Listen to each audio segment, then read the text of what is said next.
Good evening and welcome back to another Fantasy Football Fix daily price change predictions video. My name is FPL Nacho and this is the series where we discuss potential FPL price changes to help you build that essential team value on the way to FPL glory. Now, just a quick reminder, FPL price changes aren't an exact science and prices can alter. And of course, we're at the start of an international break, which is notorious for wildcards getting activated. And a friendly reminder that wildcard transfers do not impact potential price changes. So this can skew the potential price rises and fallers on the price predictor. Now, a quick recap on yesterday's price changes. And the first up was Ben Rama, who got his fourth price rise of the season, now priced at 6.4 million. Another one was Chelsea's left back Alonso getting his second price rise to 5.7 million. And the third notable price rise was Torres of Man City getting his first to 7.1 million off the back of that brilliant game week 3 performance. And two notable price fallers was the Man City duo Sterling and Kevin De Bruyne. Now, Kevin De Bruyne is certainly going to be the one in conversation in the coming weeks once he returns from injury. Could be a potential gem. So without further ado, let's have a look at today's potential FPL price changes. Now, the talk of the town at Man United has of course been the return of the king Cristiano Ronaldo. But it's actually been their current wonder boy, Greenwood, that has been carrying United over the last 2 game weeks. Now, Greenwood scored for the 3rd game in a row, watch out Vardy for that record, all in an 8-point haul, making him the second highest midfielder currently in the game. With 3 shots all being in the box and an XG of 0.55, he was by some margin Man United's most influential attacking threat in game week 3. And at the time of recording, he is currently rising at 1.5% per hour. Now, he hasn't crossed the 100% progress bar right now, and some wildcard transfers will be involved in this, but it is going to be close, so be sure to head over to the website fantasyfootballfix.com to monitor this closely. Now, we touched on the return of Ronaldo, and you'd expect him to be getting some significant game time from game week 4 onwards in that centre forward role, which is going to have an impact on Greenwood's game time. And with the likes of Cavani, Sancho, Rashford all to be in the mix, it is clear that Greenwood's game time could be affected. Now, a player who has had a similar position at Man City is going to be Ferran Torres, and who grabbed a hat-trick in game week 3, of course, a brilliant display. And when we compare the two, you can see that they are producing very similar underlying stats. Now, Torres tops for XG at 1.73, but shots in the box, shots in general, and goals are so similar.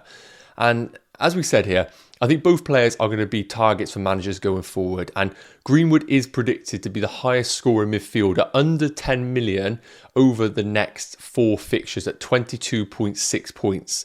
Now, this is of course going to be completely dependent on rotation, but if he can hold a slot in this team with Ronaldo coming in, then he is predicted to be one of the best mid-priced midfielders to own going forward. But of course, similar to Torres at Man City, this is going to be very dependent on rotation over the coming game weeks. Now, it's been a great start to the season for Everton under Benitez, and one of the surprises of the season for Everton right now has been Demarai Gray. He's picked up his 2nd goal of the season, now making him the 9th highest scoring midfielder off the back of that 8-point haul in game week 3. And when we look at the shot map, you can see for him so far this season that he has probably had an efficient time in front of goal, scoring from both his shots in the box, but only having 4 shots over this game week 3 period.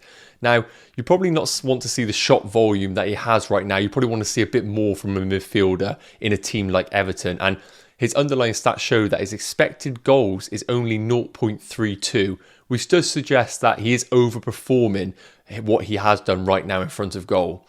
Now, he's currently rising at 0.9% per hour, and he has crossed the 100% threshold. But as we mentioned, with transfers coming in through wildcards, it is worth monitoring this price over at fantasyfootballfix.com just to make sure that he is going to be maintaining that progress.